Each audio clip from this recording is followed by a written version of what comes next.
guess what? If you are an aquatic plant nerd like me, then you're in for a treat, because we are going to get into my, not number one, but I would say like number 1.5 all-time favorite aquatic plants. And that is the tiger lotus. You know, in my terrestrial plant videos, I typically try and say the scientific name and mess it up spectacularly. This one, I'm not even, no, I'm not gonna try it. Here is the scientific name. The red tiger lotus actually originates from areas of Southeast Asia and West Africa. I couldn't find any information on when it was first discovered.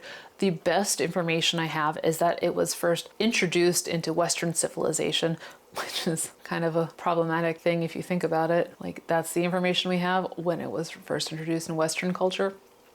Anyways, by Ladaiges nursery in 1802. If you buy a tiger lotus online, you will most likely get a teeny tiny plant that's on a bulb, or maybe no plant, just a bulb, and that's totally normal. That's how they start out. What's cool about the tiger lotus is that it will actually act like a traditional lotus blossom plant, in that it will develop flowers if it reaches the top of the waterline, and lily pads. Since that's the way that it usually produces, it's typically used to hanging out in shallow water, which makes it a really tolerant plant. Unlike the Madagascar lace plant that requires giant tanks to handle its massive height, the tiger lotus will grow as high as it needs to hit the waterline, and that's it. And it's really easy to cull because it grows really long stems and then that lily pad on top. One little fun fact about it is that since it's a bulb, it develops a really long, intricate root system. And that root system is able to break up anaerobic pockets in substrate, which, if you know anything about the dangers of sand or any kind of dense substrate like that, then you know that those pockets, if they're released, can kill your fish. So this plant will kind of take care of that for you. Not totally, but much better than if you didn't have it at all. The tiger lotus is a really cool plant to have in a community tank that has critters in it like shrimp, because baby shrimp and fish fry love this plant. It's able to develop a biofilm on its leaves in the water that is just extra, like Flintstones vitamins for these shrimp and fish. They love it so much. So it's a really good plant to have if you have community fish that are live bearers. And during my research about this, I found this rumor. I can't substantiate this.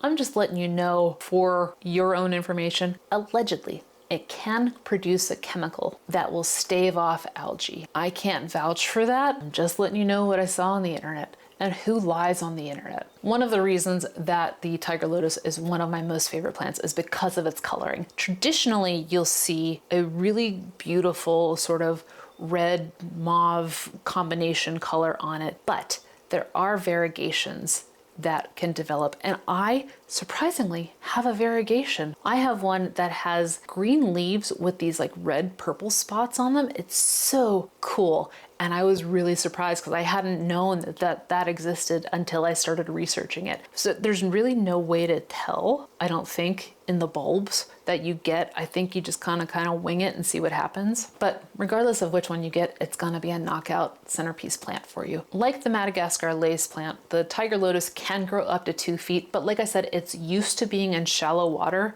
so it will grow as tall as it has to reach a water line, but it won't become overwhelming the way a lace plant will. So now let's talk about its care requirements. For tank sizes, some people report that it can handle nano tanks, and I actually think that that's true. I have a couple of lotus plants that they're still kind of wee. They haven't really grown, and I think that's partially due to me having to move them, but I'm getting off track. They can handle nano tanks, but if you want a really full-fledged, beautiful plant, you're gonna want at least a 10-gallon tank for it. And since this is a plant that will grow up and doesn't tend to be a bushy plant, unless you are someone who's really on top of culling it, then you can place it mid-tank. If you wanna have a giant community aquatic ecosystem though, you're probably gonna put it in the back. And make sure that whenever you're planting the bulb, you only plant it halfway down. Planting it all the way under substrate can be a real problem, and won't be able to flourish if you do that. Now, FYI, if you get a bulb and you don't know which side is up, drop it in your quarantine tank and let it float. It will start to grow little baby roots that you can see. That is the top. Light requirements. This is one of the best plants for any light setup, especially if you want an ornamental show-stopping centerpiece plant, because it can handle a variety of setups. Some people have it in low-tech tanks and it still is able to flourish. If you want the best, brightest coloring though, you're gonna want a light cycle that is medium to high. So maybe like 6 hours min, 12 hours max. In terms of water, the Tiger Lotus usually thrives best in water that has a pH of 6 to 8 and a hardness of anywhere from 2 to 15. So it can really run the gamut of most setups that are freshwater tropical aquariums. The fertilizer that it prefers, you can get away with using root tabs, but if you're like me and you have ADHD and you will totally forget when it's time to replace the root tab, you can use liquid fertilizer too. That works just as well. I really like Thrive shrimp specific liquid fertilizer. I do about 2 or 3 pumps every, I don't know, 3 or 4 water changes. Most aquarists, aquatic nerds, whatever you want to call us, will tell you that the Tiger Lotus needs CO2 to thrive. And that's technically true. I don't have CO2 in any of my tanks, and mine still do pretty well. However, if you want to get that really rich red coloring, it's going to require some sort of CO2 setup. But if that's just really overwhelming for you or your budget or anything, it's fine. It doesn't need it. It's just a nice to have if you want that full flourish color. Substrate requirements for it. It needs some sort of nutrient-rich substrate that it can easily push through with its root system. So soil or sand like I use, those are really good. When I was doing my research too, I found that some people say that for best results, you want a mixture of iron-rich clay and gravel, which I'd never heard of before. So if you can find that or you want to make it yourself, the Tiger Lotus will probably love it. Whatever substrate you get though, you're gonna need a lot of it because it is a bulb and it does have a really long, well-developed root system. So you'll need at least 2 inches, maybe 2 to 3 inches of substrate for it to thrive. For propagation, in the wild, what will happen is it will grow the lily pads, create the flowers will generate seeds, the seeds will drop into the water, the circle of life continues. That's how it naturally propagates, which is incredibly hard to replicate in an aquarium. Instead, what you can do, and what I have successfully done, is separate the plant from the mother bulb when it's ready to go to plant college. When it's mature and when you see roots that are connected to the leaf structure and not the bulb, you'll be able to easily separate them, plant the plant and plant the bulb, and you will generate most likely a new plant on that bulb. Let's talk about tank mates next. Your best bet for tank mates that won't tear up the leaves or the stems are peaceful community fish like guppies, mollies. My coolie loaches have never been a problem. Platies, danios, even ottos, they usually leave it alone. And I've actually found my sunrise bristlenose pleco to hang out on the leaves occasionally, just chilling, just being happy, living its best life, which is so funny to me because these leaves can get high and I don't know what it's doing there, but it likes it. So maybe it's the biofilm. Some people report that even angelfish and discus are okay too. I think it's probably gonna depend on the size of your tank and the aggression levels of your fish. So, you know, every fish is different. Monitor yours. Shrimp and snails love this plant too and are really good caretakers of it, but I would recommend culling the snails a little bit because they can really overwhelm the plant if you're not paying attention. The types of fish that aren't gonna handle this plant very well are the traditionally aggressive ones like Jack Dempsey's, Oscars, and most cichlids. They are fairly notorious for pulling the leaves off while they're fighting over territory. Crabs and crayfish too.